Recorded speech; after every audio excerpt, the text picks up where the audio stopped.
안녕하세요. 저는 서울에 사는 70대 할머니입니다. 제가 이곳에 사연을 쓰게 될 날이 올 거라고는 생각해 본 적이 없었는데 이런 날이 오고야 말았네요. 오래 살다 보면 별의별 일들을 다 겪는다고 하지만 이런 일까지 겪게 되리라고는 단 한 번도 상상조차 해본 적이 없습니다. 일단은 제 주변에서 이런 일을 겪은 사람은 본 적이 없거든요. 그래서 오늘 이곳에 사연을 쓰게 되었습니다. 지금 다시 생각해도 가끔 꿈 같네요.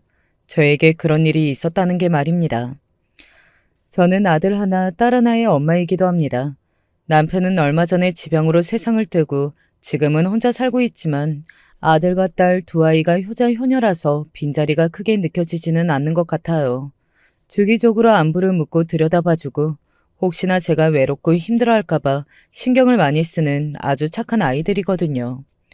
그래서 그런지 몰라도 저는 한 번도 가족 문제로 크게 속이 썩어본 적이 없습니다. 다들 알아서 잘했으니까요. 특히 딸아이는 정말 자기 앞가림을 잘하는 아이였거든요. 알아서 공부도 잘했고 취직도 잘했고 좋은 집으로 시집을 가서 지금 아이들도 다들 공부를 잘하고 말이죠. 정말 걱정할 거리를 하나도 만들어주지 않은 착한 딸이죠. 아들도 물론 착하고 걱정거리 만들어주는 아들이 아니기는 했지만 그래도 딸보다는 신경 쓸 것들이 조금 있기는 했습니다. 일단은 미숙아로 태어나서 몸이 정말 약했어요. 언제나 잔병 치레를 했습니다. 제가 없고 병원에 간 적도 한두 번이 아니기도 했고 말이죠. 그래서 언젠가 남편이 정말 진지하게 걱정했던 적도 있기는 해요. 저러다 사람 구실 못하는 거 아니냐고 말이죠.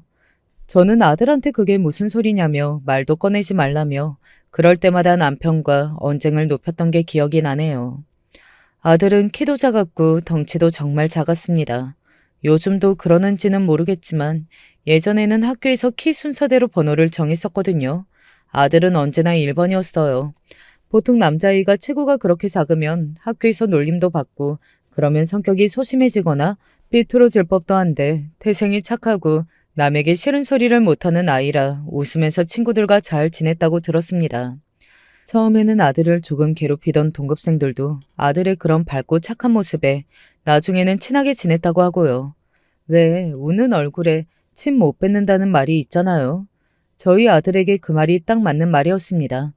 아들은 인상이 정말 좋은 편이라 언제 어디서든 어른들이나 주변 사람들에게 사람이 참 좋아 보인다는 말을 듣는 편이었어요. 실제로도 성격이 정말 좋고 사람이 좋은 아이이기도 했고 말이죠. 저는 그래서 아들이 마음이 더 쓰였던 것 같아요. 남자아이가 그렇게 작고 약한 것도 마음이 쓰이고 꼭 제가 건강하게 낳아주지 못해서 그런 것 같고 뭐 그런 거 말입니다. 세상 모든 엄마가 그런 생각을 하잖아요. 저의 이런 걱정과는 달리 아들은 언제나 당당하게 잘 지내는 편이기는 했습니다. 공부도 곧 잘했고 그래서 대학도 딸아이만큼은 아니었지만 나름대로 괜찮은 대학에 갔고 그리고 회사도 이름만 대면 알 법한 회사에 다니고 있고 말이죠. 결혼도 했고 자식도 있고 안정적으로 잘 살고 있어요. 그래서 이만하면 내가 걱정했던 거에 비해 아들도 상당히 잘 풀렸다. 나는 자식 복이 정말 많은 사람이다. 이런 생각을 했었습니다. 불과 얼마 전까지만 하더라도 말이죠. 이런 생각을 아예 할 수 없게 되어버린 그 사건에 대해서 그리고 그 사건을 만든 인물에 대해서 오늘은 이야기해 볼까 합니다. 제가 쓰는 사연이지만 그 사람에 대해 이야기를 계속할 것 같으니 어쩌면 제 사연에서 가장 많이 등장할 인물이겠네요. 바로 저희 며느리입니다. 며느리는 아들과 반대되는 사람이었습니다. 어쩌면 아들이 그래서 며느리를 그렇게 좋아했는지도 모르겠네요. 자신에게 없는 모습을 가지고 있는 사람들이 멋있어 보이고 그런 게 다들 있잖아요. 며느리는 여자치고 키도 크고 덩치도 있는 타입이었어요. 지금은 굉장히 살집이 있지만 아들이 결혼하겠다고 데려왔을 당시만 하더라도 날씬했거든요. 그런데도 아들보다 크다고 느꼈으니 말입니다. 원래 기골이 장대한 타입이 있잖아요. 살이 막 찌지 않아도 몸 자체가 큰 며느리가 딱 그랬습니다. 이목구비도 시원시원하게 컸거든요. 그래서 딱 보기에 조금 사나워 보인다. 성격이 장난 아닐 것 같다.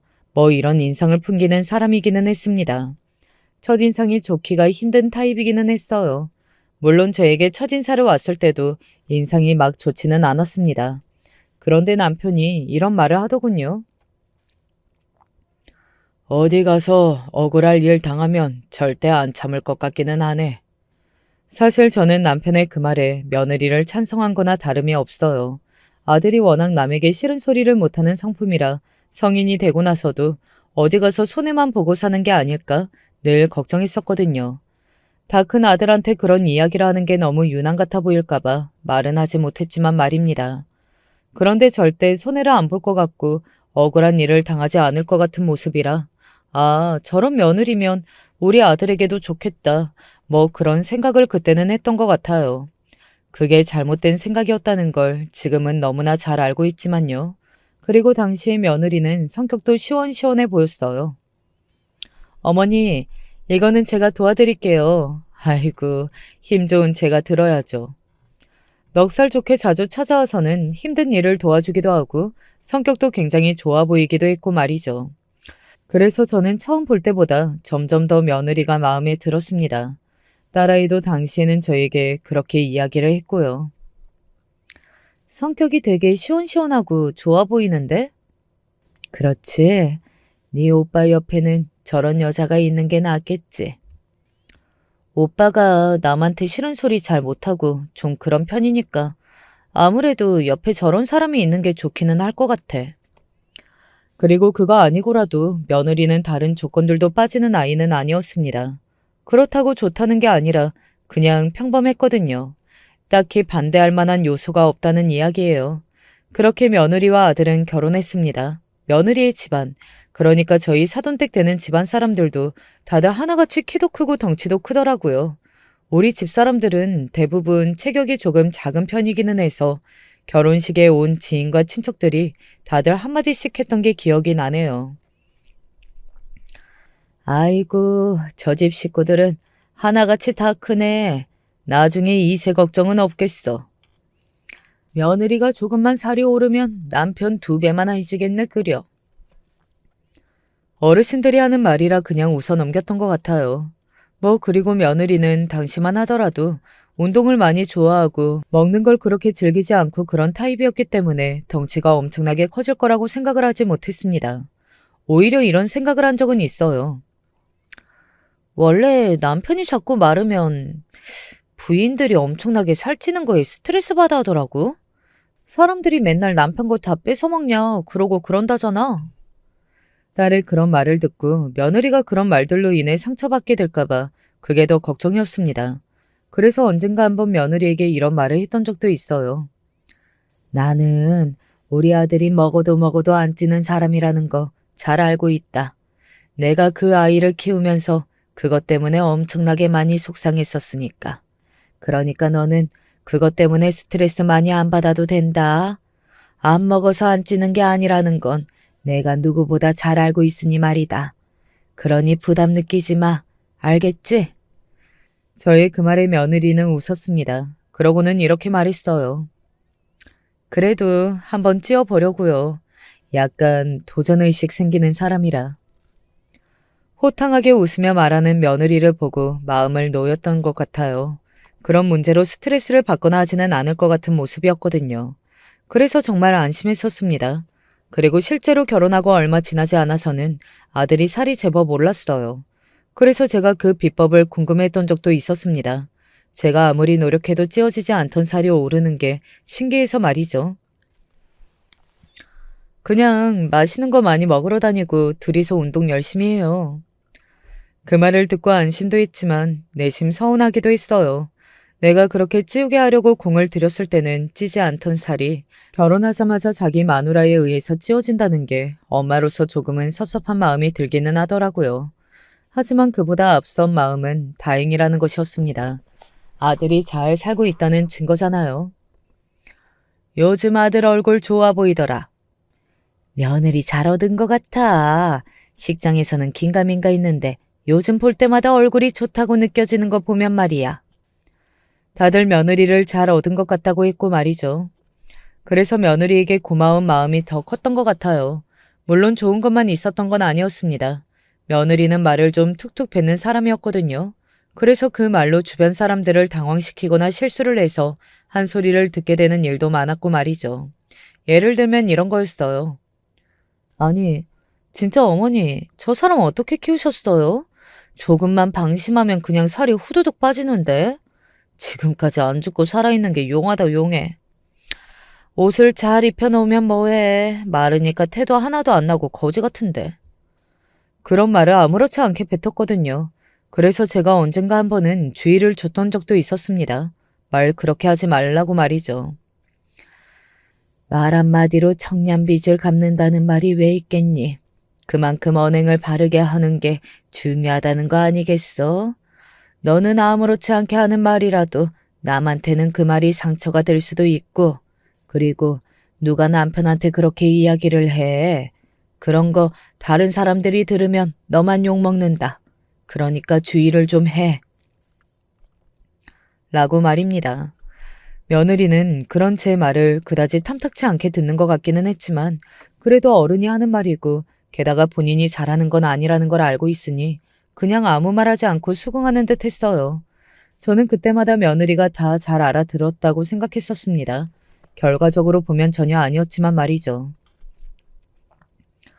그런 며느리가 실은 좋은 사람이 아니고 난폭한 사람일 수도 있겠다는 생각을 처음 하게 된 건 며느리가 아이를 가졌을 때 일이었어요. 며느리는 임신 기간을 꽤 유난스럽게 보낸 임산부였습니다.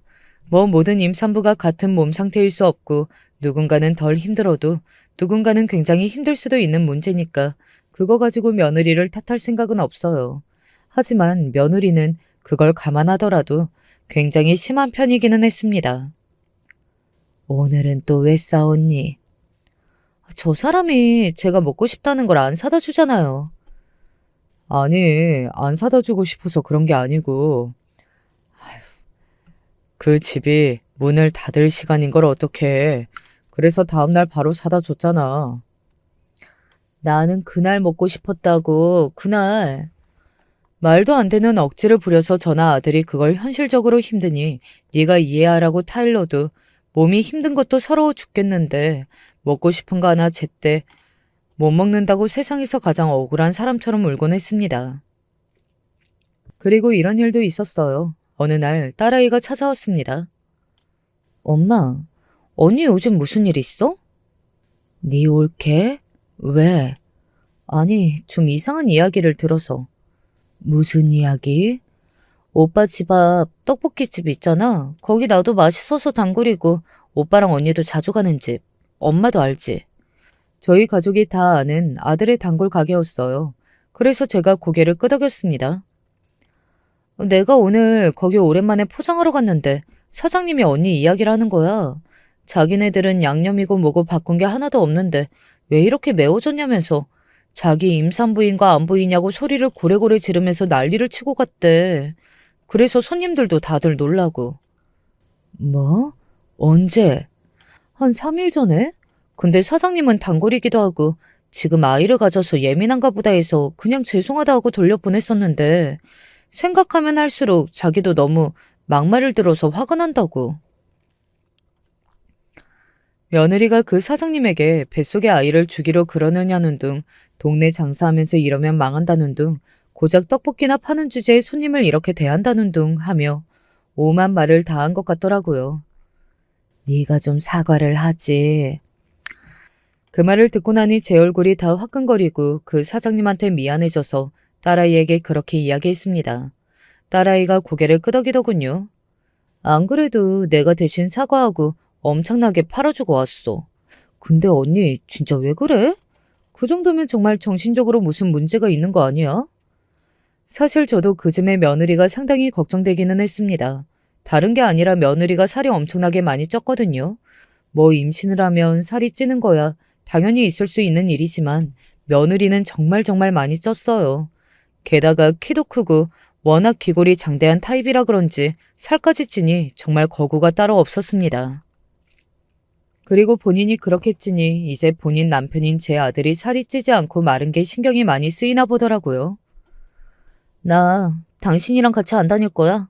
당신이랑 다니면 사람들이 남편 무슨 괴롭히는 줄 알아. 그리고 이제 내가 당신 것까지 다 뺏어먹냐. 이런 말 듣는 것도 지긋지긋해. 며느리가 그렇게 이야기하면 아들은 미안해했어요.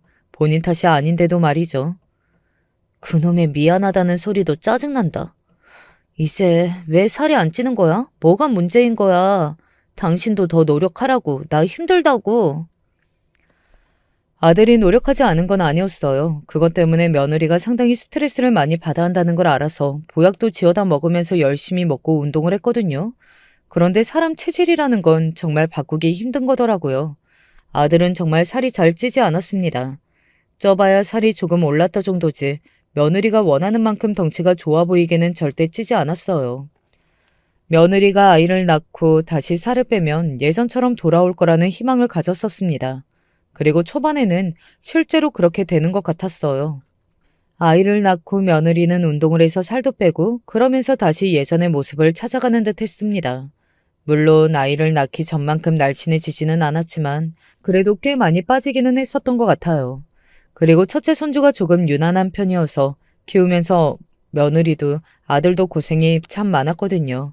그러면서 살이 빠진 것도 있고 말이죠. 물론 며느리가 빠진 만큼 아들도 고생으로 많이 빠졌지만 말입니다.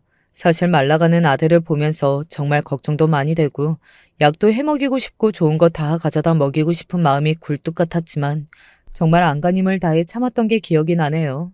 유난한 시어머니처럼 보일까봐 엄청 걱정했거든요.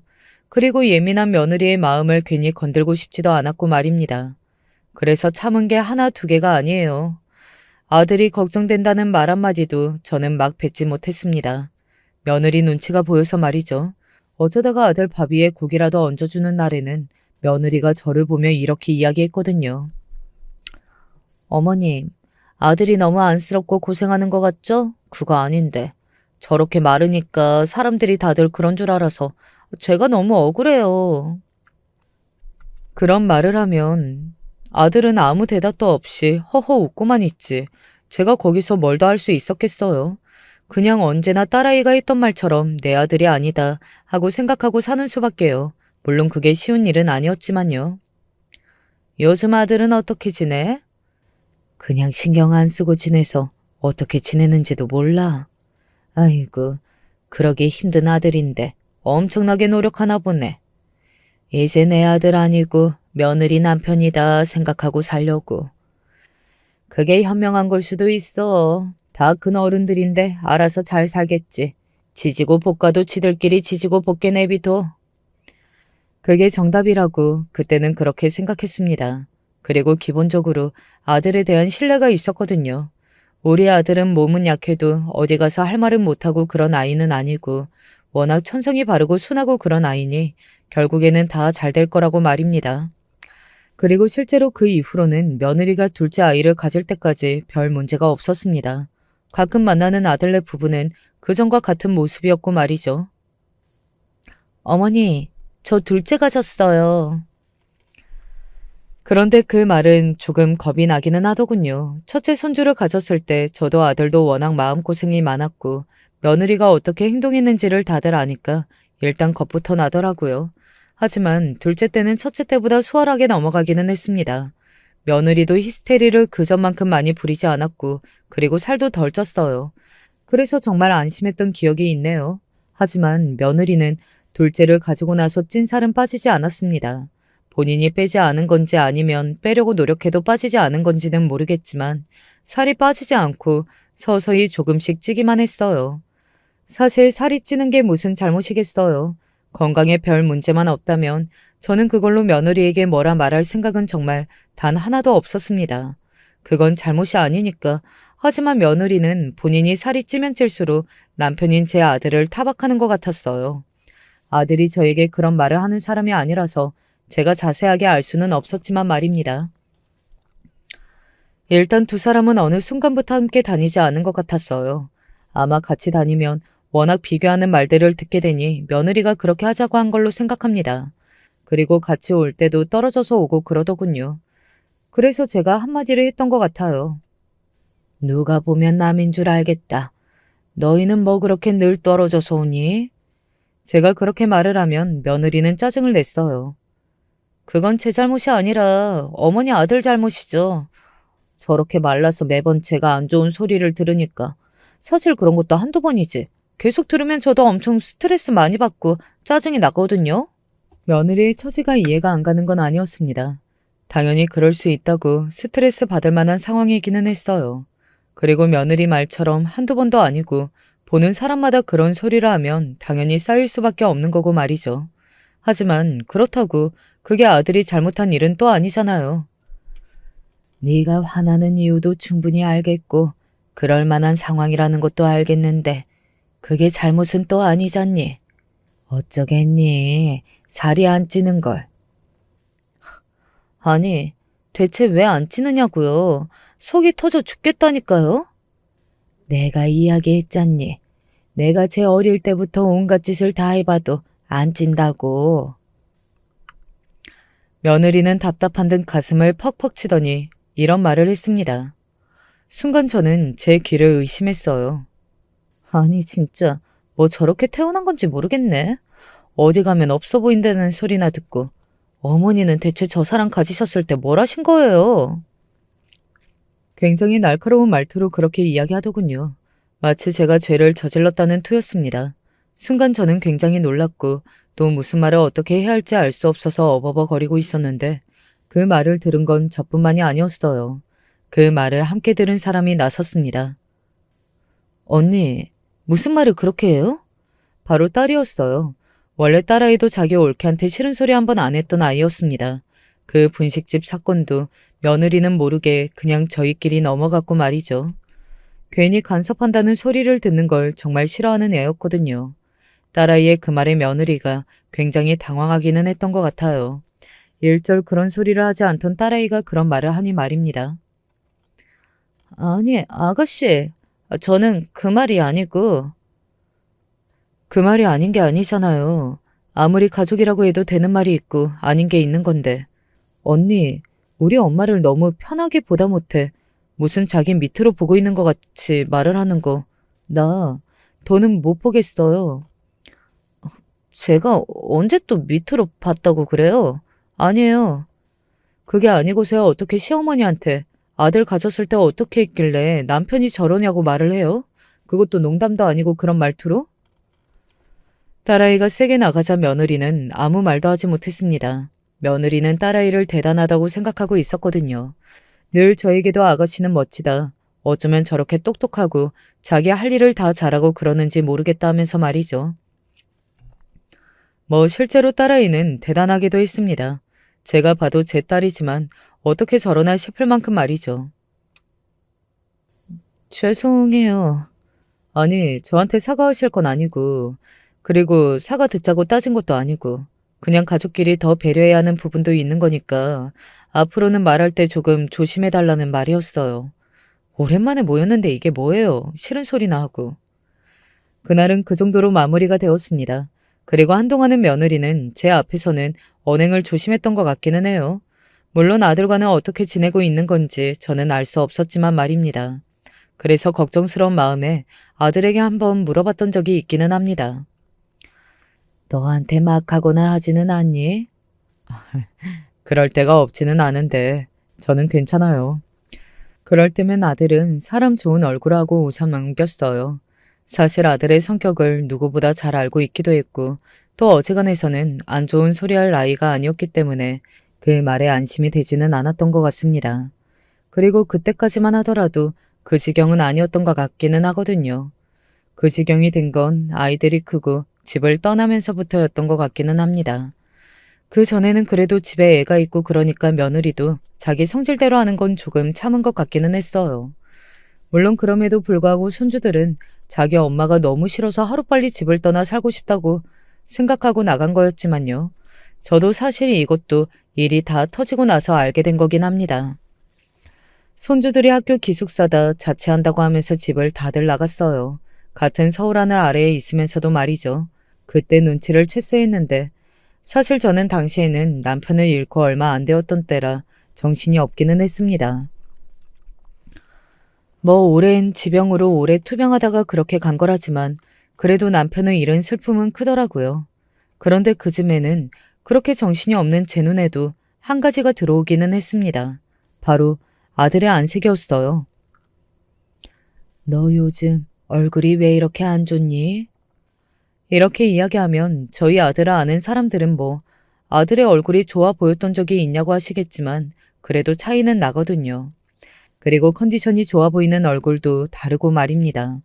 아들의 얼굴은 정말 한눈으로 봐도 좋지 않았어요. 어딘가 아픈 사람 같았고 근심과 걱정도 많은 얼굴이었습니다. 하지만 제가 그렇게 물어도 아들은 희미하게 웃으며 고개만 저었어요. 아니요, 아무 일 없어요. 그런 얼굴로 그런 말을 하면 누가 믿겠니? 요즘 컨디션도 안 좋고 애들이 갑자기 다 나가서 허한 마음이 들어서 더 그런가 봐요. 정말 아무 일 없으니까 걱정하지 않으셔도 돼요. 처음에는 그럴 수도 있겠다고 생각했던 것 같아요. 그리고 남자 나이가 50쯤이 되면 이런저런 생각이 많아지는 때라고 이야기를 듣기도 했고 말이죠. 하지만 그래도 걱정이 되는 건 어쩔 수 없었습니다. 그래서 하루는 아들이 좋아하는 반찬을 하루 종일 해서 들과 아들의 집을 찾아간 적이 있어요. 그리고 그날 제가 이 사연을 쓰게 된 그 사건이 일어났습니다. 사실 지금 생각해도 손이 발발 떨려서 제대로 글을 쓰지 못할 것 같네요. 집에 도착해서 벨을 눌렀는데 아무 반응이 없더라고요. 원래 아들네에 갈 때는 전화를 하고 가는 편이기는 했는데 그날은 며느리가 전화를 받지 않았습니다. 예전에 손주들이랑 같이 살 때는 이런 식으로 제가 반찬을 해서 종종 가지고 왔었기 때문에 별 다른 생각 없이 그날도 그냥 갔었어요. 벨을 계속 눌러도 반응이 없어서 제가 비밀번호를 눌렀습니다. 그리고 안으로 들어갔어요. 그런데 인기척이 느껴졌습니다. 저는 벨을 눌러도 아무런 반응이 없길래 아무도 없는 줄 알고 반찬만 놓고 나오려고 했거든요. 그런데 그게 아니더라고요. 그런데 곧 어떤 소리가 들려왔어요. 그리고 그 소리는 심상치 않았습니다. 너 진짜 나한테 죽고 싶냐? 어? 미안해. 미안해? 미안해? 미안할 짓을 왜 해? 그리고 너는 평생 미안하지 아주 그냥. 며느리의 엄청나게 화가 나고 험악한 말소리와 아들의 기어 들어가는 목소리였습니다. 거기까지만 하더라도 뭐 그럴 수 있다고 생각했을 것 같아요. 아들이 며느리에게 길을 못 펴고 산다는 건 예전역부터 알고 있는 사실이기도 했고 말이죠. 하지만 문제는 그 다음이었습니다. 퍽 하는 소리가 들려왔거든요. 저는 순간 제가 잘못 들었나 했던 것 같아요. 하지만 다시 한번 그 퍽 하는 소리가 들려왔습니다. 그 소리는 보지 않아도 알 수 있었어요. 누군가가 누군가를 때리는 소리였습니다. 저는 순간적으로 온몸에 소름이 쫙 돋는 느낌이었어요. 이 상황에서 누가 때리고 누가 맞는지는 너무 뻔한 일이잖아요. 저는 아들이 맞고 산다는 건 단 한 번도 상상조차 해본 적이 없었거든요. 그래서 그 소리를 들은 그 순간에도 설마 하는 마음이었습니다. 엄청나게 심장이 빨리 뛰었던 것 같아요. 그 안방 문을 열기까지 말입니다. 왜 말을 못해? 야, 너 카드가 12,000원 대체 어디에다가 쓴 거냐고 묻잖아. 카페 갔다고 이야기했잖아. 커피를 마시는데 누가 12,000원이나 써? 이거 딱 봐도 누구 거 내준 건데 누구냐고 말 못해? 그러면서 며느리는 그 크고 두꺼운 손을 들어 아들의 팔을 한 대 퍽 하고 쳤습니다. 아들이 휘청거렸어요. 당시에 며느리는 100kg가 조금 안 되는 몸이었고 아들은 50kg가 좀 넘었거든요. 그러니까 말 그대로 정말 2배였습니다. 친구랑 마셨다니까. 네가 커피 마실 친구가 어디 있어? 여자지? 여자지? 아니라고. 너 나 속으로 뚱뚱하다고 무시하고 있지. 그리고 어디서 날씬한 년 만나고 있지? 내가 모를 줄 알아? 아니야, 아니라니까 여보. 일단 진정부터 하고. 내가 진정하게 생겼어? 며느리는 그렇게 소리를 지르면서 그 엄청난 손을 다시 한번 하늘 위로 올렸습니다. 그 각도면 정말 온 힘을 다해 아들을 때릴 태세였어요. 저는 저도 모르게 소리를 질렀습니다. 그 소리는 정말 저도 모르게 나온 소리였어요. 이 미친년이 당장 그만두지 못해! 뭐 하는 짓이야? 아들과 며느리가 동시에 저를 바라봤습니다. 둘 다 제가 보고 있었던 건 꿈에도 몰랐던 건지 기암하더군요. 특히 며느리가 정말 많이 놀랐던 것 같습니다. 소리를 빽하고 지르더군요. 연락도 없이 오시면 어떡해요?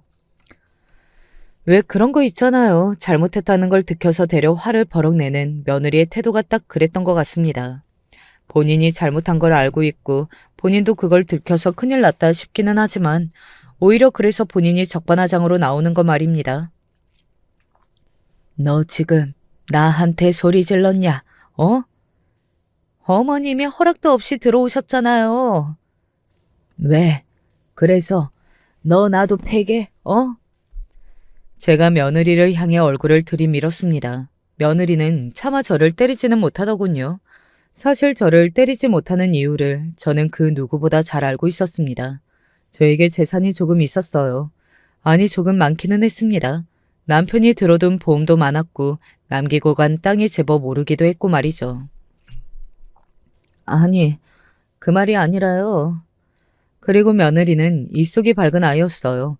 그건 제가 그 누구보다 잘 알고 있었거든요. 속으로 제가 가진 재산을 생각했을 겁니다. 그건 확신할 수 있어요. 너 언제부터야? 언제부터냐고? 우리 아들 언제부터 때렸니? 제가 뒤로 넘어갈 듯 경기를 일으키며 소리를 크게 질렀습니다. 며느리는 물론이고 저의 그런 모습을 처음 보는 아들도 상당히 많이 놀란 듯 했어요. 아들이 저에게 다가와서 저를 붙잡았습니다. 그리고는 이렇게 말했어요. 어머니, 저 정말 괜찮아요. 뭐가 괜찮아? 내가 봤는데, 네 몸 2배만한 사람이 그렇게 세게 치는데 괜찮을 리가 있겠냐? 일부러 한 말이었습니다. 2배라는 말입니다. 며느리 화나라고 말이죠. 아니나 다를까 며느리는 그 2배라는 말에 다시 버튼이 눌린 것 같았어요. 2배라니요? 어머님도 그렇게 말씀하셨어야겠어요? 내가 틀린 말했니? 그 솥뚜껑 같은 손으로 이런 팔을 때리면 안 부러지는 게 용하다 용해. 뭐라고요?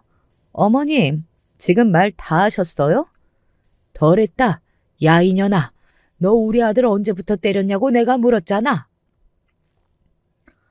며느리는 그 말에 잠시 씩씩거리며 숨을 거르더니 믿기지도 않은 말을 늘어놓더군요.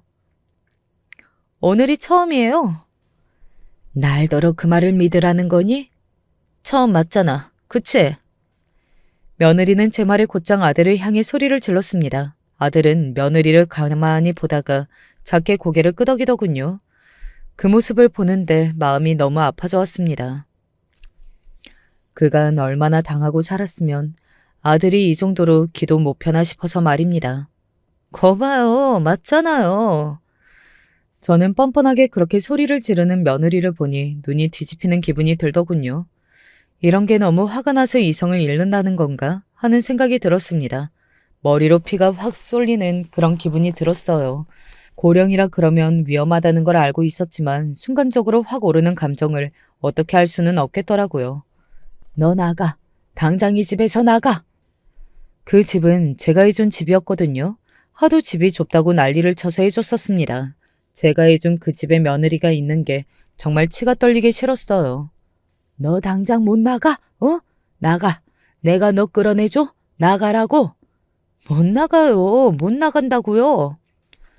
며느리는 잠시 당황한 듯 하더니 이내 버티고 서서 못 나간다고 하더군요. 사실 그 거구를 어떻게 제가 끌어낼 수 있겠어요. 저는 며느리 반도 안 되는 덩치에 나이도 훨씬 많은데 말입니다. 제가 그런 며느리를 가만 보다가 휴대폰을 꺼냈어요.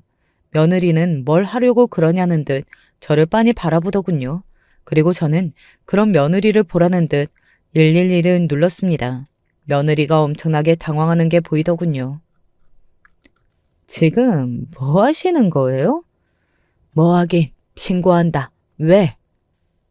어머니, 제정신이세요? 내 아들이 그렇게 맞는 걸 봤는데 내가 지금 제정신이게 생겼니? 내가 너 오늘 폭행죄로 경찰에 신고하고 만다. 며느리는 너무 놀랐는지 우다다 제 쪽으로 걸어와서는 제 휴대폰을 뺏어 던졌습니다. 얼마나 세게 던졌는지 휴대폰 액정이 부러지는 게 보였어요. 그리고 며느리가 저에게 우다다 달려올 때 순간적으로 저도 때리려는 건 줄 알고 엄청나게 놀랐었습니다. 너 지금 이게 뭐 하는 짓이냐? 정말 며느리를 경찰에 신고라도 하겠다는 거예요? 며느리? 내가 이 장면을 봤는데 내가 너를 며느리라고 생각할 것 같냐? 어? 너 당장 못 나가? 이 집에서 못 나가냐고? 제가 그렇게 이야기하며 목덜미를 잡았습니다. 순간 뒷목이 엄청나게 당기는 기분이 들었거든요. 그리고 그대로 쓰러졌어요. 엄마, 괜찮아? 정신이 들어? 눈을 뜨니 병원 응급실이더라고요. 그리고 옆에는 걱정스러운 얼굴로 저를 내려다보고 있는 딸아이와 아들이 보였습니다. 며느리는 어디 갔는지 없더라고요. 제가 주변을 살피는 것을 보고 딸아이가 말했습니다. 그녀는 그년 친정으로 갔어. 딸아이가 며느리를 그년이라고 이야기하는 걸 봐서는 딸아이도 사건의 전말을 다 알고 있는 듯 했습니다. 화가 잔뜩 나서는 이런 말을 덧붙였어요. 내가 그년 가만히 안 둬. 몇 배로 갚아줄 거야. 라고 말이죠. 저희 딸아이는 한다면 하는 아이였거든요. 아들은 옆에서 그런 저와 딸아이를 생각이 많은 얼굴로 바라보다가 한마디 했습니다. 저는 그 말에 또 가슴이 찢어지는 듯 했고 말이죠. 괜히 나 때문에 너한테도 피해가고 미안하다. 어머니한테도 죄송해요. 오빠가 뭐가 미안해? 뭘 잘못했다고?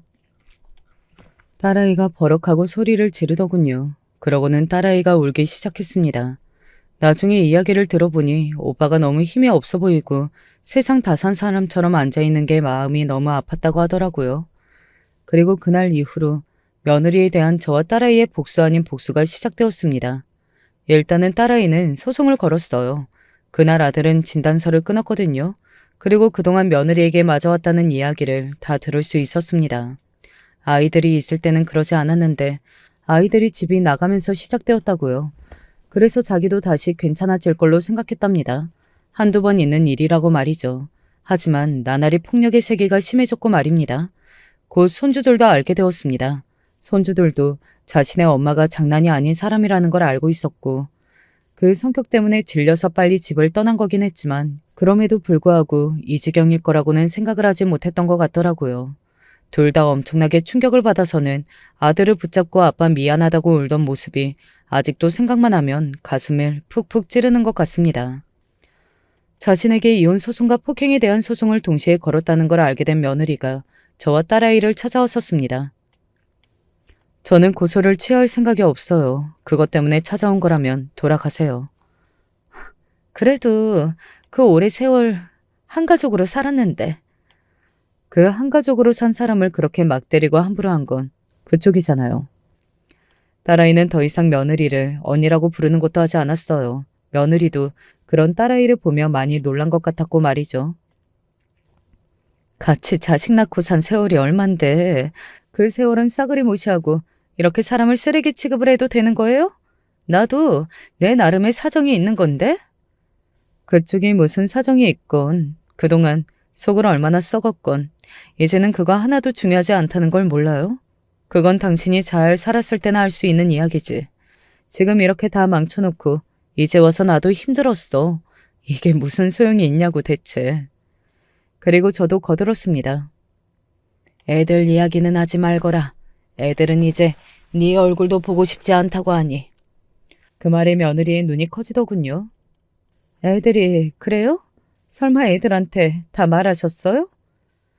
그러면 그걸 애들한테 말 안 해요? 왜? 남편 때린 거 애들한테 쪽팔리기는 한가 보지? 그러면 그런 짓을 왜 해? 며느리는 정신이 나간 것 같아 보였습니다. 아이들이 알았다는 사실이 엄청나게 충격적이기는 했나 보더라고요. 그래도 꼴의 엄마라고 말입니다. 아니, 애들한테 이야기를 하면 어떡해요, 네? 그리고 그때였습니다. 왜? 내가 왜 몰라야 하는데? 갑자기 소녀가 나타났어요. 모두가 놀랐습니다. 딸아이만 빼고 말이죠. 나중에 들었는데 딸아이가 소녀를 부른 거라고 하더군요. 그래서 한 소리 하기는 했어요. 애가 무슨 죄라고 애를 그런 자리에 부르냐고 말입니다. 지민아, 내 이름 부르지 마. 나 엄마 얼굴만 봐도 소름이 끼쳐. 어떻게 아빠를 때릴 수가 있어? 어떻게? 소녀의 그 말에 며느리는 아무 말도 하지 못하고 그저 고개만 숙이고 있었습니다. 그래도 엄마라고 자기 딸이 그런 이야기를 하니 아주 부끄럽기는 한가 보더라고요. 그렇게 그 자리에서 며느리는 펑펑 울다 돌아갔습니다. 하지만 저는 그 정도로 넘어갈 수 없었어요. 분이 여전히 안 풀리는 기분 아시나요? 소송도 걸었고 손주들이 알게 돼서 부끄러움도 당했지만 그래도 그냥 넘어갈 수 없었습니다. 며느리도 누군가에게 위협이라는 걸 느껴봤으면 했거든요. 그래서 심부름센터를 고용했어요. 뭐 며느리를 때려주세요. 이런 건 절대 아니었고요. 겁을 주라고 부탁했습니다. 예를 들어 이런 거 있잖아요.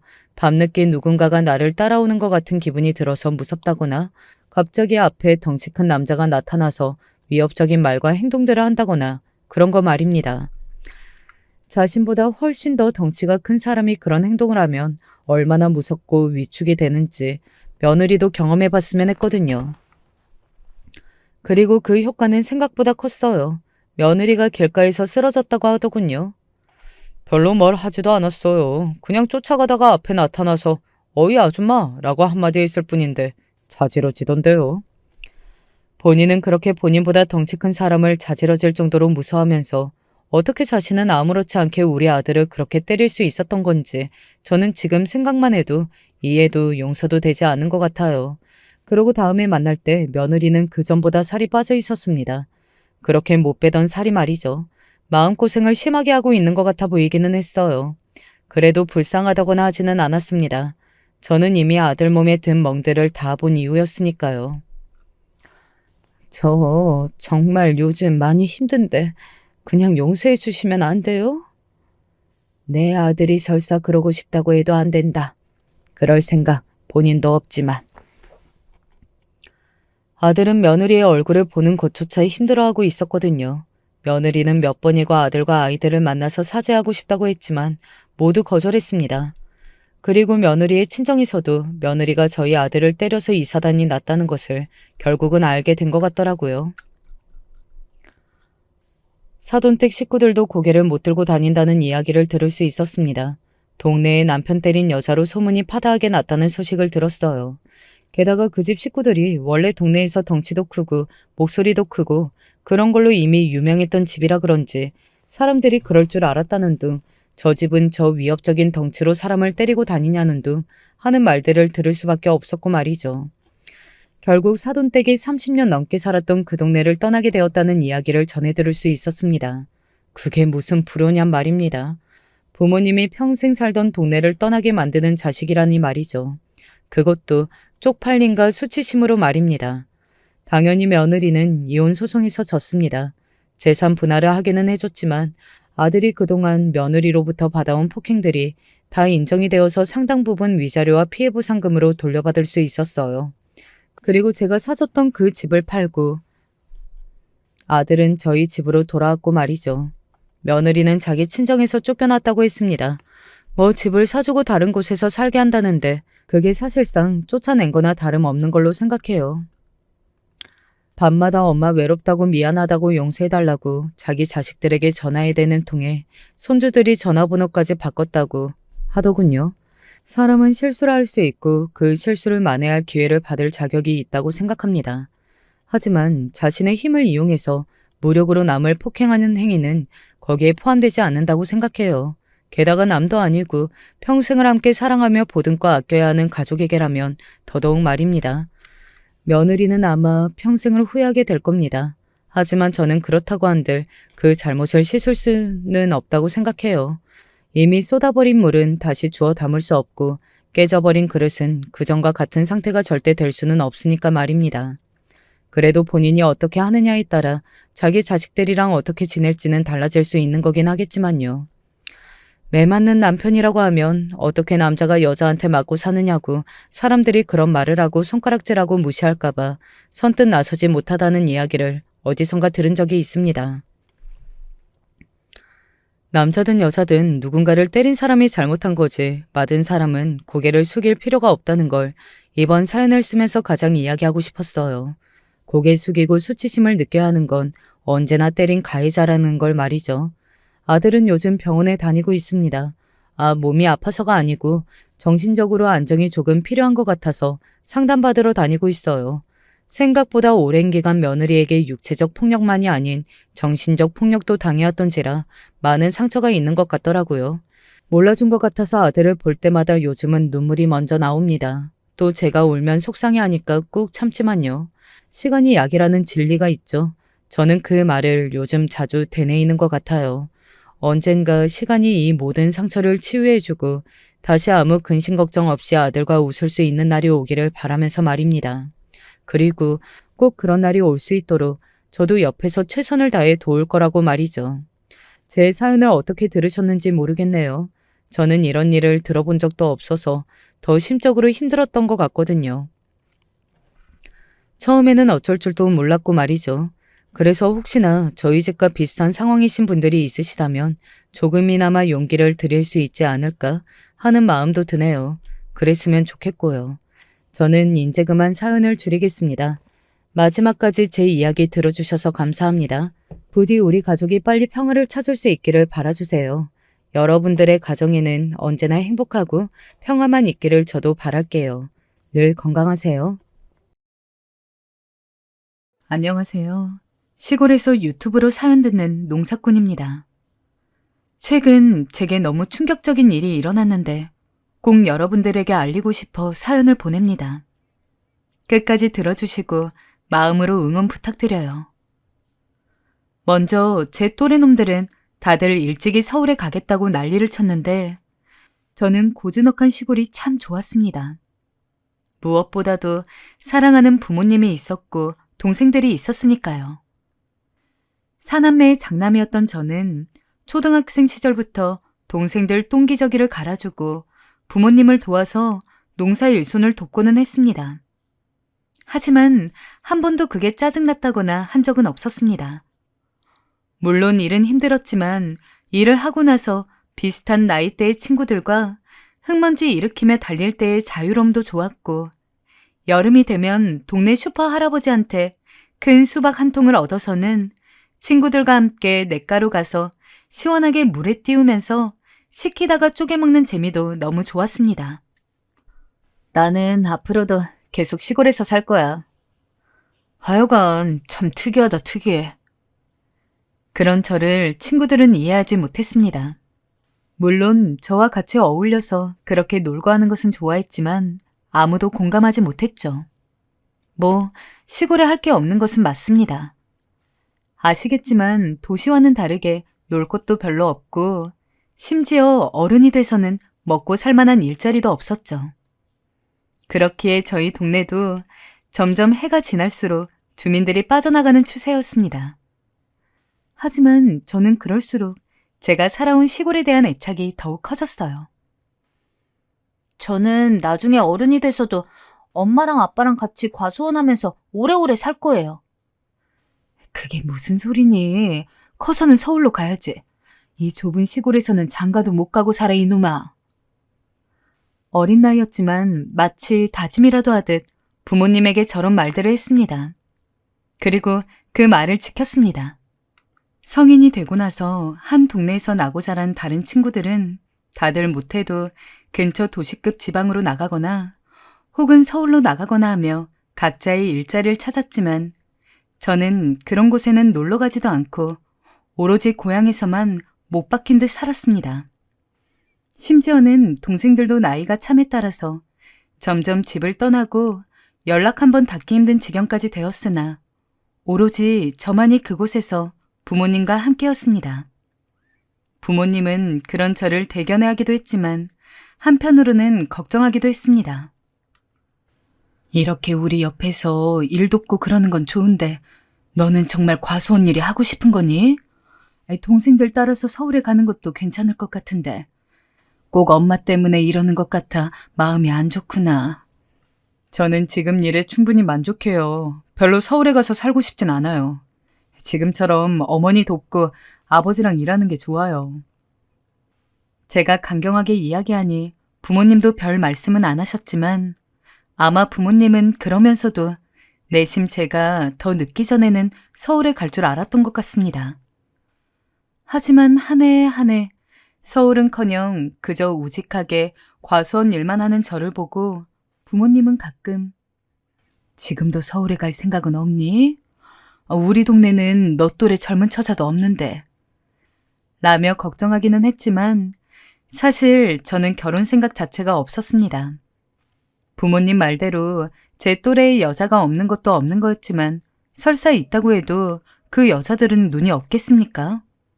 하도 어릴 때부터 일을 도와서 새까만 피부, 그렇다고 변변찮은 연애를 해본 적도 없어서 여자 마음도 잘 모르고 제가 여자라도 저 같은 남자를 만나지는 않을 겁니다.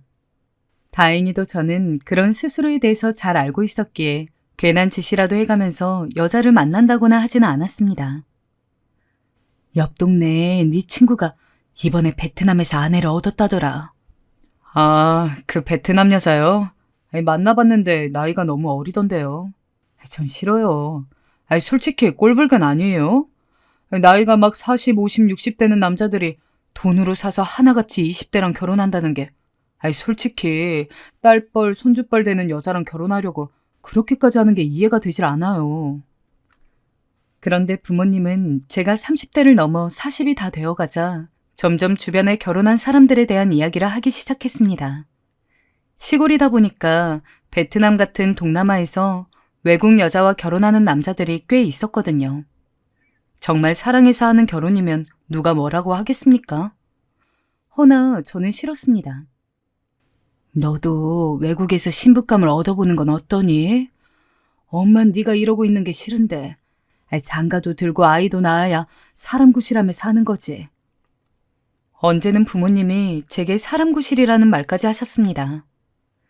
네, 저희 부모님은 결혼을 중요시하는 분들이셨고 그 신부가 외국인인지 혹은 돈을 주고 사온 신부인지는 별로 신경 쓰지 않았습니다. 그래서 저에게도 종종 외국에서 신부를 찾아보는 게 어떠냐며 이야기를 했습니다.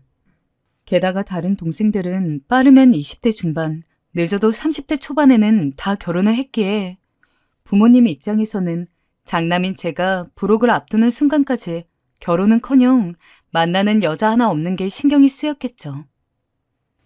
저는 그렇게까지 해서 결혼하고 싶지 않아요. 지금처럼 이렇게 살면서 좋은 여자가 있으면 결혼하겠지만 설사 그런 여자가 없다고 해도 외국에서 돈까지 주면서 결혼을 꼭 해야 할 필요는 없다고 생각해요. 동생들은 그래도 좋은 남편, 아내 만나서 결혼했으니 그거면 된 거 아닐까요? 무엇보다 어머니, 저 외롭지도 않아요. 아휴, 그래. 네 생각이 뭐 전 그렇다면 우리가 강요할 순 없지만 알겠다. 그나마 제가 완강히 거부하니 부모님도 잠잠하시더라고요. 부모님 소원 하나 못 들어드리는 게 자식으로서 마음이 아프기는 했지만 일부러 모른 척하고 열심히 일만 했습니다. 어떤 일이든 그렇지만 과수원 일도 매번 정해져 있는 루틴이 있습니다. 그래서 몇 해 정도 고생해보고 나면 그 뒤에는 어느 정도 숙련이 돼서 쉽게 대처할 수가 있습니다. 저도 처음에는 부모님 따라서 과수원 일 하는 게 좋은 것과는 별개로 너무 어려워서 내가 나중에 부모님에게 이 과수원을 물려받아서 일을 할 수 있을까? 라는 생각이 들었었는데 그걸 매년 거듭하면서 나이를 먹으니까 이제 사실상 과수원 관리는 제가 도맡게 되었죠. 부모님도 나이가 있으셨고 제가 과수원을 관리할 만한 능력을 갖추었으니까요. 그리고 그때는 아마 수학철이었을 겁니다. 저희 집 과수원 규모가 크다 보니까 수학철이 가장 바빴어요. 그래서 저로는 일손이 모자라서 동네에서 일할 수 있을 만한 분들을 도움을 받아 품삯을 드리면서 수학을 했습니다. 이번에도 마찬가지로 수학을 도와줄 만한 사람들을 구했는데 사실 맨날 보던 얼굴들이 또 오고 또 오고 하다 보니 매년 별다를 거 없었어요. 그런데 그때는 처음 보는 여자가 인부로 등록을 했더라고요. 동네가 작다 보니 거기 사는 사람들은 다 알고 있었는데 낯선 것을 보니 아마 근처 다른 동네에서 사는 사람인 것 같았습니다. 안녕하세요. 처음 뵙겠습니다. 이런 일은 전혀 안 해봤을 것 같은 얼굴로 화사하게 웃는데 솔직히 이런 말 하기는 그렇지만 처음에는 일은 제대로 할 수 있을까? 하고 의심했습니다. 하지만 그런 제 의심이 무색하도록 손끝도 야무지고 좀 쉬었다 하라는 말에도 이것만 마저 하고 쉴게요. 라며 그 누구보다 열심히 일했습니다. 자연히 눈이 갈 수밖에 없었죠. 실수하는 게 있으면 짚어주려고 해도 저랑 몇 년 일해온 사람들보다도 훨씬 더 실력이 좋았습니다. 혹시 가족이 과수원 일이라도 하나요? 과수원은 아니고 농사는 하고 있어요. 아, 그냥 일을 너무 잘하셔서요. 어쨌든 잘해주셔서 감사합니다. 게다가 대화를 직접 해보니 성격도 좋아 보이고 무엇보다도 참 싹싹했습니다. 마침 나이 차이도 한 3살 정도밖에 안 나는 데다가 제가 평생 동안 해온 과수원 일까지 잘하니 솔직한 말로 저도 모르게 호감이 가더군요. 그래서 내심 이 수학철이 조금 오래 가기를 빌었습니다. 그러나 야속하게도 시간은 빨리 흐르고 헤어질 때가 되니 내년에도 같이 일할 수 있으려나? 하고 생각하며 전전긍긍했습니다. 근데 여자가 저한테 먼저 다가오더니 혹시 괜찮은 일 있으면 또 불러주세요. 라며 연락처를 주더라고요. 생각해보면 이때부터 첫 단추가 잘못 깨인 것이었죠. 멍청하게도 저는 연락처를 받고 이게 기회겠구나 싶었습니다. 그래서 같이 읍내에서 과수원 일에 살 물건을 골라달라는 핑계를 대면서 여자에게 연락을 했습니다. 그 연락 하나도 몇 달을 질질 끌었는지 모르겠습니다. 게다가 솔직히 그런 핑계를 준비하면서도 제 스스로도 너무 어처구니 없는 이야기임을 알기에 혹시 제 검은 속내를 알아채고 수락을 안 하면 어떡하나 싶어서 걱정했는데 다행히 승낙을 해줬어요. 그런 설렘은 태어나서 처음이었어요. 엄마, 저 옷 어때요? 옷 괜찮은 것 같은데? 뭔 약속이라도 있니?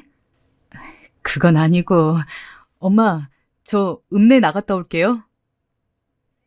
늘 손에 잡히는 대로 주워서 옷을 입었던 제가 그때는 한평생 처음으로 부모님에게 옷이 어떠냐고 묻기까지 했습니다. 그것도 모자라서 최대한 잘 보이려고 읍내에 나가서는 새 옷까지 샀습니다. 전날 밤에는 잠이 안 와가지고 새벽 6시쯤 돼서야 간신히 잠이 들기도 했죠. 만반의 준비를 마친 뒤 약속 장소까지 나가는데 여자가 먼저 와 있더라고요. 인사를 하고 물건 사는 거 도와줘서 고맙다는 이야기를 하며 고마우니까 제가 밥 살게요. 라며 읍내에서 제일 인기 있는 식당에 데려가서 밥도 사줬습니다. 그리고 물건을 산 뒤에는 자연스럽게 카페에 가서는 커피도 한 잔씩 마셨죠. 이름이 이소윤이라는 것도 알게 되었고 사는 지역도 알게 되었고 어떻게 살았는지도 대강 알았을 쯤 저는 약간 운을 띄워봤습니다. 소연 씨는 결혼 생각 있으세요? 저는 결혼 생각은 없어요. 그런데 여자의 표정이 어두워졌어요. 아무래도 나이가 나이이기도 하고 이런저런 이야기를 하다 보니 자연스럽게 나누게 되는 이야기라 생각했는데 실수를 했나 싶었어요. 죄송해요. 제가 너무 사적인 질문을 했나요? 불쾌하셨다면 죄송해요. 아니, 그건 아니고요. 혹시 저 이 나이 때까지 결혼하지 않은 거 이상하게 보이나요? 네? 아니요.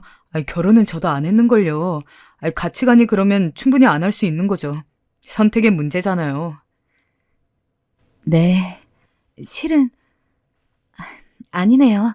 오늘 밥 사주셔서 감사해요. 다음에 봬요. 여자분은 갑작스럽게, 정말로 갑작스럽게 자리를 뜨고 말았습니다. 남겨진 저는 얼떨떨해 제가 실수를 한 건가 싶어 민망하기도 하고 걱정스럽기도 하고 어찌됐건 마지막 기회 같은 여자였는데 한심하기까지 느껴졌습니다. 여자분을 만나고 난 후에도 계속 그 장면밖에 떠오르질 않았어요. 실은이라고 말하며 주저하던 표정이 어딘가 깊은 비밀을 간직한 사람 같았습니다. 그러던 어느 날 힘없이 일을 하고 있는데 여자분에게서 먼저 연락이 왔습니다. 그때 했던 얘기를 마저 하고 싶다며 만날 수 있겠냐고 묻더군요. 저는 알았다 하고 먼저 번 갔던 카페로 달려나갔습니다. 여자분은 조금 우울한 얼굴로 저를 기다리고 있었어요. 오셨어요? 네, 윤시 씨. 와주셔서 감사해요. 별일도 아닌데 괜히 불러낸 거 아닌지 모르겠어요. 사실 이렇게 뵙자고 한 건 저번에 윤식 씨랑 조금 이상하게 대화가 끝이 난 것 같아서 찝찝하기도 하고 해서요. 그러면서 여자분이 조심스럽게 하는 말은 참 충격적이고 안쓰러운 이야기였습니다. 소연 씨에겐 훨씬 젊었을 적 이미 결혼까지 준비했던 남자친구가 있었다고 합니다. 서로 부모님에게 인사까지 드렸고 구체적인 날짜만 잡으면 되는 상황이었다고요. 그래서 여자는 하루라도 빨리 결혼 날짜를 잡자며 남자친구와 만나기로 약속했다고 합니다. 하지만 안타깝게도 약속 당일날 여자를 만나러 오던 남자친구는 졸음운전을 하던 트럭에 치여서 그 자리에서 죽었다더군요. 생각보다 너무 무거운 이야기에 저는 차마 가벼운 위로를 할 수도 없었습니다. 게다가 그 이야기를 하는 여자의 표정이 너무 담담해서 더 마음이 아팠어요. 15년 가까이 지난 이야기라고 했는데 그렇게 긴 시간 동안 사랑하는 사람을 잊지 못했던 그 감정이 너무도 대단했고, 솔직히 이 정도 나이 먹으면 남자든 여자든 성별을 떠나서 어릴 적의 순수함을 간직하기는 힘든데 여자는 그런 의미에서 제 또래에서는 찾아볼 수 없는 순수함을 가지고 있었습니다. 아, 내가 이 여자를 지켜주고 싶다. 그 전까지는 그냥 가벼운 호감이었다면 여자의 속 이야기를 듣고 나서야 저는 진정한 의미로 여자에게 반했습니다. 비록 그 사건 이후에는 결혼할 마음이 사라졌다고는 했지만 저는 가능하다면 여자가 저를 통해서 다시 한번 새로운 사랑을 하게 될 용기를 얻기를 바랐어요. 그래서 민폐임을 알면서도 열심히 여자에게 매달렸습니다. 당장 만나달라는 게 아닙니다. 그저 당신이 받은 아픔을 제가 곁에서 치유해주고 싶을 뿐이에요. 그냥 친구처럼 지내도 좋아요. 다만 제가 당신을 좋아한다는 것만은 기억해주세요. 미안해요. 말씀드렸듯이 저는 사랑을 할 마음이 없어요. 용기도 없고요. 죄송해요. 소연 씨는 하루 이틀 만에 마음의 문을 열지 않았습니다. 오히려 그런 제가 부담스럽다면서 한두 달간은 연락도 받지 않기도 했어요. 하지만 저는 포기하지 않았습니다. 살면서 처음으로 이성적인 호감이 들 만한 사람이었고 정말 그 여자여야만 제가 부모님 원하는 대로 결혼해서 행복한 가정을 꾸릴 수 있을 것 같았습니다. 제 욕심을 부리더라도 여자가 부담스러워하지 않은 건 원치 않았기 때문에 최대한 천천히 한 발자국씩 다가갔어요. 그러기를 몇 달 정도 했을 때쯤 갑자기 여자분에게서 먼저 연락이 왔습니다. 오늘 만나실 수 있으세요? 네, 지금 갈게요. 이미 당시 홀딱 빠져있는 상태였기 때문에 신발을 거꾸로 신은 것도 모르고 달려나갔습니다. 하필 그날은 성탄절이었습니다. 사람들이 정신없이 오고 가고 있었고 연인들과 가족들이 모여 화기애애한 분위기를 이루고 있던 날이었어요. 저 역시 그날만큼은 여자분을 만난다는 사실 하나만으로 들떠선 온갖 기대에 부풀어 있었습니다. 소연 씨 오셨어요? 처음 그 여자를 봤을 때 사춘기 남학생처럼 말을 더듬거리던 건 지금 생각해도 참 웃깁니다. 그만큼 바짝 긴장이 되어 있었기 때문에 그토록 만나고팠던 그녀를 만나도 말이 잘 나오지 않더라고요. 당신이라면 상처를 잊을 수 있을 것 같아요. 나 좋아해줘서 고마워요. 우리 한번 시작해봐요.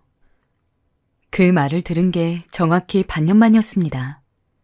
카페에 저를 앉혀놓고는 조용히 그 말을 하는데 마음 같아서는 들쳐업고 읍내라도 한 바퀴 돌고 싶은 심정이었어요. 그날 바로 집으로 돌아가서는 부모님에게 저 결혼하고 싶은 여자가 있어요 라고 이야기했고 부모님은 쌍수를 들고 환영하며 당장 내일이라도 좋으니 얼른 인사를 시키라고 성화했습니다. 애초부터 제가 얼른 결혼하기를 바랬던 부모님인데 얼마나 좋으셨겠습니까?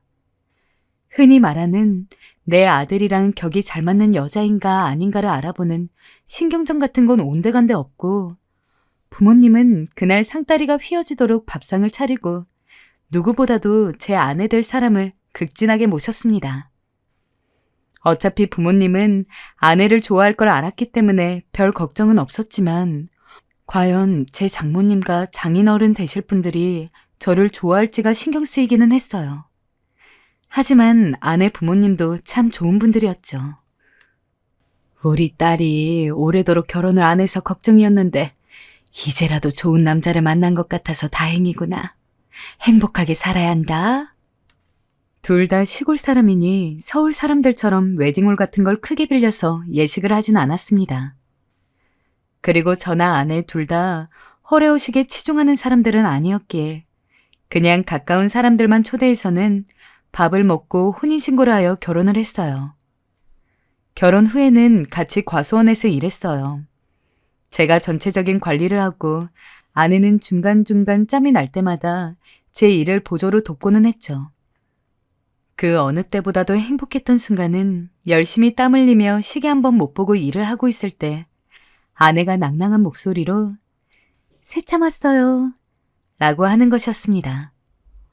오징어와 함께 매콤한 김치가 아삭하게 씹히는 김치전을 한 입 우겨놓고 살얼음이 살짝 온 막걸리를 넓은 잔에 따라서 목구멍에 바로 들이키면 천국이 따로 없었습니다. 매번 새참을 준비한다는 게 힘들만도 한데 아내는 불평 한마디 없었어요. 혹시 새참으로 먹고 싶은 건 없어요? 아니야, 매번 준비하기 힘들 텐데 안 해도 돼. 힘들지 않아? 내가 하고 싶어서 하는 거예요. 당신 좋아하는 두부김치 해갈게요. 저녁엔 나랑 소주도 한잔 하고요. 저에게 새참 메뉴가 너무 비슷한 것 같다며 먹고 싶은 게 있으면 그걸 해오겠다고 이야기하는 아내. 늘 아내 정성 가득 담긴 밥을 먹고 사니 정말이지 너무나 행복했어요. 정말 이러려고 결혼을 늦게 했나 싶었는데 주변 사람들 역시 하나같이 비슷한 말을 했죠. 반쯤은 장난이었겠지만 그럴 때마다 어깨가 절로 으쓱거렸어요. 제 아내는 금세 동네에서 현모양처로 소문이 났습니다. 제가 새참을 먹고 있을 때면 가끔 기웃대다가 새참을 한두 입 얻어먹는 사람들이 있었는데 아내는 그것도 생각해서 일부러 새참 양을 넉넉하게 하기도 했죠. 어떻게 저 같은 놈이 저런 아내를 만났냐면서 질투 섞인 말을 하는 사람도 존재했습니다. 그럴 때면 저는 그러게 말입니다. 전생에 제가 나라라도 하나 구했나 봐요. 라며 뿌듯해했죠. 아내가 정성껏 준비하는 맛난 새참. 그리고 힘들게 일하고 들어가면 온 가족이 다 같이 모여서 차린 저녁밥상을 먹으며 TV를 보고 이야기를 나누고 결혼하고 몇 년은 정말 실감이 나질 않았습니다. 살면서 결혼 같은 걸 제대로 생각해 본 적도 없었는데 기적같이 이런 여자를 만나서 결혼을 한 것도 모자라 이렇게 행복하게 살다니 이게 정말 내 인생인가 싶어서 괜히 바보처럼 뺨을 꼬집고 허벅지를 때린 것도 여러 번이었습니다. 그렇게 하루하루 행복하다고 밖에는 할 수 없는 시간들이었습니다. 그리고 저는 당연히 죽을 때까지 그 행복이 유지될 거라고 생각했죠. 아마 그날 제가 어머니와 아내의 대화를 못 들었다면 정말 그렇게 살 수 있었을지도 모릅니다. 결혼하고 5년 정도 지났던 때였어요. 어느 때와 같이 일을 하고 있었던 저는 집에 놓고 온 것이 생각나서 평소랑은 다르게 중간에 한번 집으로 돌아갔었습니다. 과수원 일을 하는데 꼭 필요한 것이어서 어쩔 수 없었죠. 아내에게 전화해서 가져다 달라고 할 수도 있었지만 그런 일로 심부름을 시키고 싶지는 않았기에 제가 직접 갔습니다. 근데 조금 멀리서부터 어머니랑 아내 목소리가 들리더라고요. 조금 언성이 높아져 있는 상황인 것 같았습니다. 어머니, 이번 달 돈이 덜 들어왔어요. 아직 입금을 못 받아서 그래. 다음 달에 못 들어온 것까지 합해서 같이 줄게. 저번에도 그러시더니 이번에도 또 그러시면 저도 좀 곤란해요. 이거 엄연히 계약인 거 잘 아시는 분이 왜 이러세요? 알았다. 내가 미안하다. 다음에는 실수 없이 입금하마. 무슨 소리인가 싶어서 집으로 돌아가니 어머니와 아내 둘 다 저를 보더니 마치 짝이라도 한 것처럼 꾹 입을 다무는데 무슨 일인지는 모르겠지만 본능적으로 이상한 분위기임을 감지했습니다.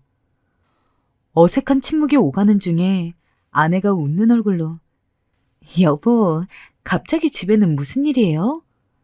라고 묻길래 아니, 놓고 간 게 있어서 라며 대답을 하고는 물건을 챙겨서는 나갔는데 그러면서도 계속 찜찜했죠. 하지만 기회를 봐서 물으려고 해도 아내는 그때마다 귀신같이 자리를 피하거나 아니면 다른 이야기로 화제를 돌렸기 때문에 물을 수가 없었습니다. 그렇다고 어머니에게 묻기도 어려웠죠. 게다가 그 뒤로는 어머니가 아내랑 단둘이 있는 모습도 보기 힘들었기 때문에 그 궁금증도 처음에나 있었지. 나중 가서는 그냥 별거 아니었나 보다 싶어서 저도 자연스레 잊어갔습니다. 하지만 그러다가 우연히 어머니의 통장을 보게 되었죠. 정말 우연이었습니다. 차라리 보지 말걸. 이 일로 그 망할 놈의 계약이 뭔지 다 알게 되었죠. 실질적으로 과수원 운영은 제가 하고 있었지만 운영에 필요한 최소한의 돈 말고 순수히 입금은 모두 어머니 통장에 넣어두던 상황이었는데 마침 안방에 이불을 가지러 갔다가 어머니 통장이 꺼내져 있는 것을 본 거였거든요.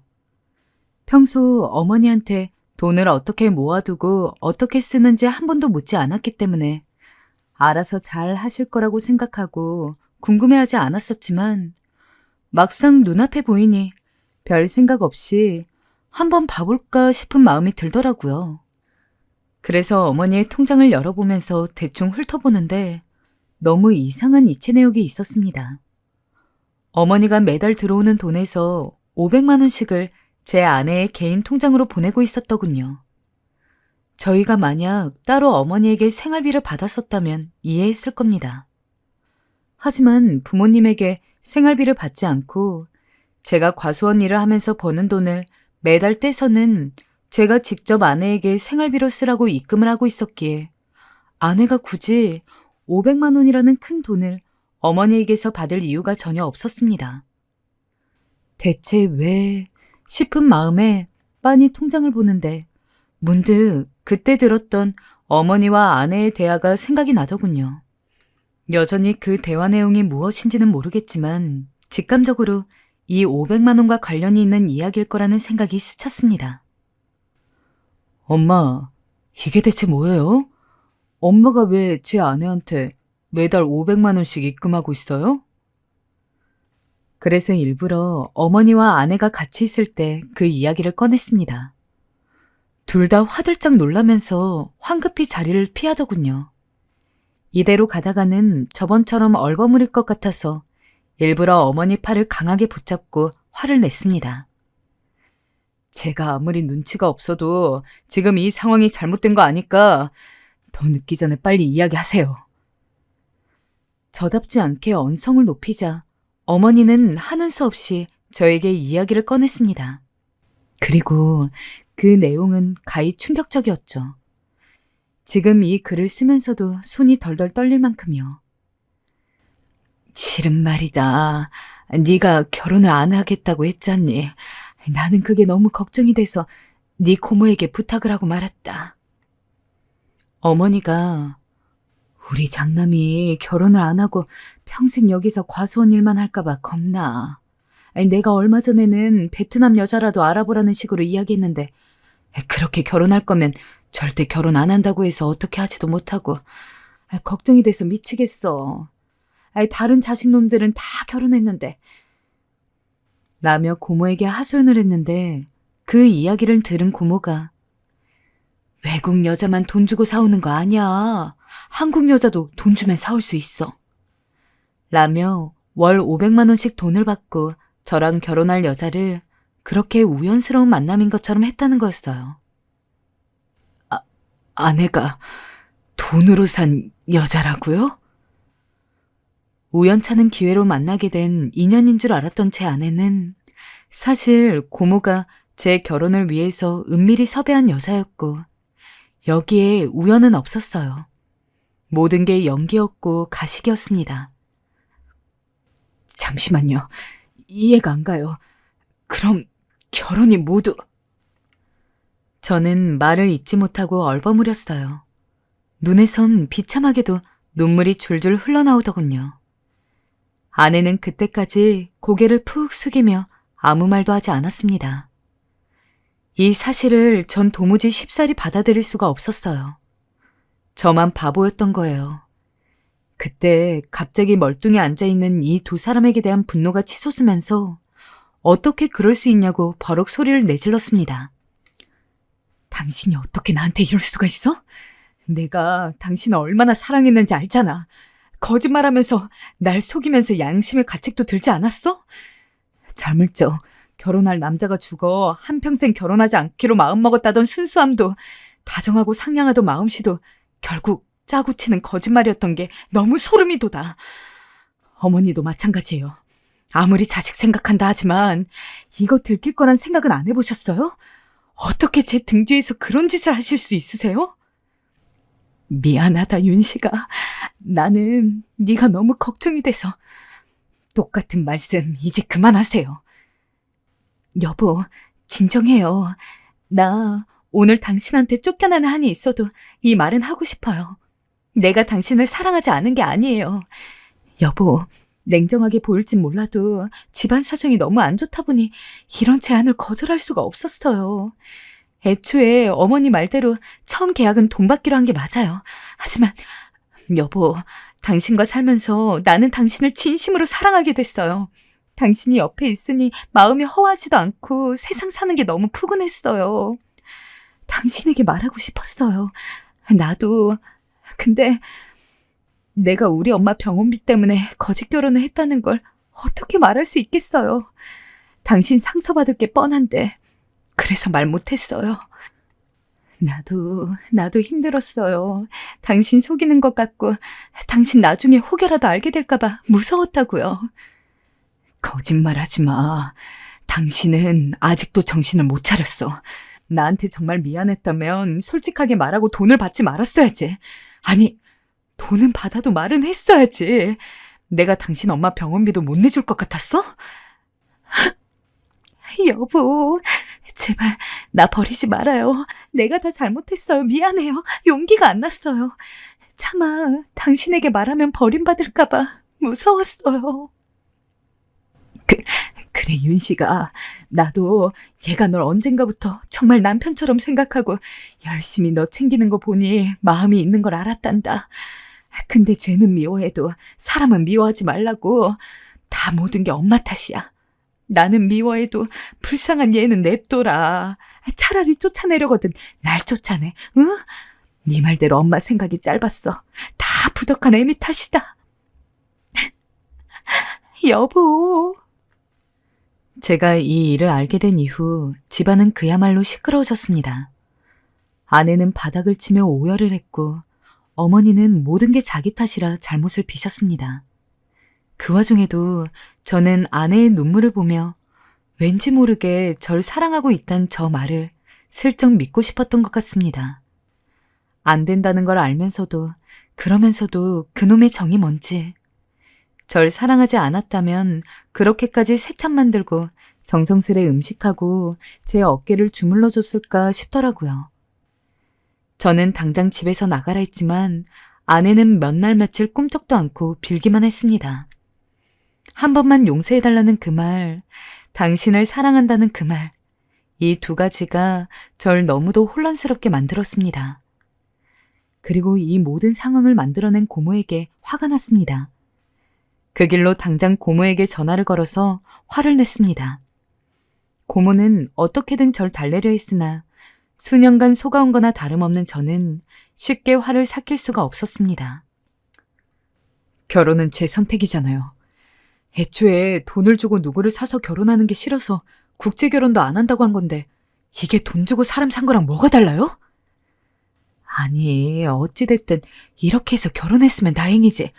너는 네 엄마가 그렇게 걱정하는 걸 알면서도 결혼을 안 해? 심지어는 저에게 소리를 친 것도 모자라 고모는 제가 엄마를 걱정시켰다며 나무라시더군요. 저는 마음이 상해 고모에게 그 뒤로 다시 연락하지 않았고 밤마다 잠이 오지 않아 술만 마셔댔습니다. 아내는 슬그머니 그런 제 눈치를 계속 보고 있었고요. 그러다 저는 아내와 다시 한번 얘기해보자 마음먹게 되었습니다. 그런데 아내가 이날 병원에 있다는 장모님까지 데리고 왔더라고요. 김서방, 내가 죄인이야. 내가 돈 몇 푼에 자식을 팔았어. 돈은 없고 애미는 죽어가니까 애가 그러더라고. 자기가 결혼을 해서라도 엄마를 살리겠다고. 이 아이 가난한 내 밑에서 자라 먹을 거 한번 풍족하게 못 먹고 못 입고 자랐어. 남들 배우는 거, 먹는 거, 입는 거 가난 때문에 제대로 해본 게 하나 없네. 커선 손이 까져라 일을 했지만 사고치는 남동생 때문에 그 돈 해주느라 고시원 방 한 칸에서 늘 허덕이며 살아야 했네. 그래도 자네 만나서 처음으로 행복하다고 웃었네. 처음으로. 내가 무릎 꿇고 빌겠네. 아픈 내 죄가 컸으니 제발 한 번만 넘어가 줄 순 없겠는가? 우리 딸 한 번만 다시 받아줄 순 없겠어? 장모님의 말은 그야말로 제 마음을 너무나 뒤흔들었습니다. 아내가 가난한 건 알았지만 엄마의 병원비를 대기 위해 저와 결혼을 해서라도 그걸 해결하고자 했던 것이 어쩐지 불쌍하고 안쓰럽게 느껴졌어요. 저는 한숨을 푹 쉬고 장모님을 돌려보낸 후 아내와 단둘이 얘기를 하게 되었습니다. 예상하셨겠지만 저는 아내를 다시 받아주기로 했어요. 장모님이 직접 제게 사과를 하시고 난 후에 마음이 풀리기도 했고 절 사랑했다는 아내의 진심이 더 와닿았습니다. 사람이기 때문에 이런 실수할 수 있다고 생각했고 그게 비록 저를 속이고 아프게 한 실수라 하더라도 저만 넘어가면 괜찮다 여겼습니다. 무엇보다 절 사랑했지만 그래서 진실을 말하지 못했던 아내의 마음이 조금은 이해가 되었어요. 그래도 화해를 하긴 했지만 저희 부부는 한 번에 확 좋아지진 않았어요. 저도 아내에게 별다른 말을 걸지 않았고 아내도 평소처럼 새참을 갖다 주곤 했지만 어쩐지 저와 아내 사이엔 냉랭한 분위기가 감돌았습니다. 무슨 일 있어? 어째 조금 사이가 뜸한 것 같은데 둘이 뭐 싸웠나? 아니에요. 그냥 요즘 일이 피곤해서 그래요. 그거 참 이상한 일이네. 인꼬 부부가 서늘하니 마을 분위기가 영 그러네. 눈치 빠른 어르신들이 가끔 제게 저리 묻곤 하셨지만 저는 어떻게든 둘러대어 상황을 빠져나갔어요. 아내의 잘못을 굳이 사람들이 알게 할 필요는 없었으니까요. 허나 시간이 그렇듯 조금씩 세월이 지나자 아내에 대한 미운 감정도 무뎌지게 되었습니다. 말도 텄고 대화하고 살붙이며 살다 보니 다시 부부애가 생겼어요. 여보, 용서해줘서 고마워요. 당신이 용서해준 덕분에 난 정말 새로운 삶을 살고 있는 것 같아요. 그리고 당신이 우리 집 형편 챙겨준다고 매달 돈 붙여주는 것도 너무 고마워요. 당신은 내 평생 은인이에요. 나도 당신에게 앞으로 더 잘할게요. 아니야. 당신 믿으니까 돈도 줄 수 있고 다 해줄 수 있어. 이제부턴 거짓말만 하지 마. 그렇게 저희는 서서히 조금씩 서로의 안부를 다시 챙겨가며 부부 사이의 신뢰를 회복해 나가고 있었어요. 하지만 인생의 폭풍은 왜 한 번에 몰아닥치는 것일까요? 그러던 어느 날 장모님이 저희 집에 들리시게 되었습니다. 몸도 많이 회복되셨고 제 얼굴도 볼 겸 오신다 했죠. 장모님 오신다 하니 빈손으로 맞이하기 그래서 좋아하시는 막걸리와 파전, 떡을 잔뜩 사 집으로 향하고 있었습니다. 제가 오는 걸 몰랐던 건지 저희 집 쪽에서 아내와 장모님이 큰 목소리로 대화를 하고 있더군요. 근데 어쩐지 분위기가 좋지 않았어요. 마치 싸우는 것 같았죠. 너 내가 아픈 척까지 해줬으면 김서방한테 돈 좀 더 받아내야지. 꼴랑 100이 뭐니? 아니 저번엔 500이었잖아. 엄마 기다려봐요. 그 인간 어떻게든 내가 구슬을 테니까. 아마 날 사랑한다 어쩐다 하니까 우는 소리 하면 금방 돈 줄 거예요. 저번에도 멍청하게 넘어가줬는데 그깟 돈 몇 푼 더 못 주겠어요? 하여튼 성질도 급하셔. 기다리면 콩고물이 떨어진다니까. 엄마 딸을 몰라요? 급하긴. 지금 계속 100만 갖다 주니까 짜증이 나서 그러지. 아무튼 돈 꼭 받아내. 못 받아내면 아주 영 끊을 줄 알아라. 순간 무언가에 맞은 것 같은 충격이 느껴졌고 저는 방 안으로 뛰어들어가 두 사람의 얼굴을 바라보았습니다. 아내는 보면 안 될 걸 본 사람처럼 얼굴이 하얗게 질려버렸어요. 당신 어떻게... 지금 한 말 다 사실이야? 사실이냐고? 그게 여보 있잖아. 내 말 좀 들어봐. 김서방, 우리 아침 드라마 이야기하고 있었어. 자네 얘기한 게 아니고. 일단 흥분 좀 가라앉히게 나. 되도 않는 변명을 늘어놓는 아내와 장모님에게 전 너무 화가 났고 그 길로 모조리 아내의 짐을 방 밖으로 던지며 나가라고 소리쳤습니다. 당신 같은 괴물이랑 살 부딪히고 산 게 믿기지가 않는다. 아니, 내 실수라 칠게. 당장 나가. 기가 막혀. 이보세요. 당신 속이고 거짓말한 건 미안한데 괴물이라는 말이 좀 심하지 않아? 내가 지금까지 당신 비위 맞춰가며 새참 만들고 밥 해주고 청소하느라 얼마나 힘들었는지 알기나 해? 특히 그 매일 아침 못생긴 얼굴에 입 맞추는 건 아주 고역이었다고. 돈 타는 건 미안하지만 나는 나름대로 정당한 노동의 대가를 받은 거야. 당신 아내 역할을 해줬으니 이 정도 돈은 그리 크다고 생각되지도 않고. 어처구니가 없었습니다. 제가 알던 아내가 아니었습니다. 이런 아내 모습이 너무 충격적이고 화가 나 웃음이 나오려 하더군요. 아내는 이제 다 들켰다고 생각했는지 정말 막 나오기 시작했어요. 그리고 말이야. 솔직히 나 정도 인성되고 품성되니까 당신이랑 살아준 거지. 누가 당신 같은 농촌 총구석 사람이라 살아주려 하겠어? 왜 당신 주변 남자들이 다 베트남 여자 찾겠냐고. 당신이 돈이라도 줬으니 서울 여자인 나랑 살 수 있었던 거야. 그래도 그동안 알콩달콩 인꼬부부 연기 꽤 좋지 않았나? 나 덕분에 몇 년 행복하게 살았으면 당신도 손해는 아닐 듯 싶은데 왜 그리 열받는 표정을 하고 있는 건지 도대체 모르겠네. 저는 처음으로 아내에게 욕을 했습니다. 뺨이라도 때리고 싶은 거 더 이상 이 여자와 엮이고 싶지 않아 겨우 눌러 참고 장모님과 함께 내쫓은 후 방 안에 들어가 술을 벌컥벌컥 들이켰습니다. 지금은 아내에게 지금껏 받은 돈을 다 내놓으라고 했는데 아내는 돈이 없다며 배째라는 식으로 나오는 상황입니다. 또 어머니께서도 자기가 고모 말 듣고 저 여자 드리는 게 아니었는데 하며 오열을 하고 계시고요. 결국 인생 첫 서울을 변호사 선임을 위해서 찾게 되었습니다.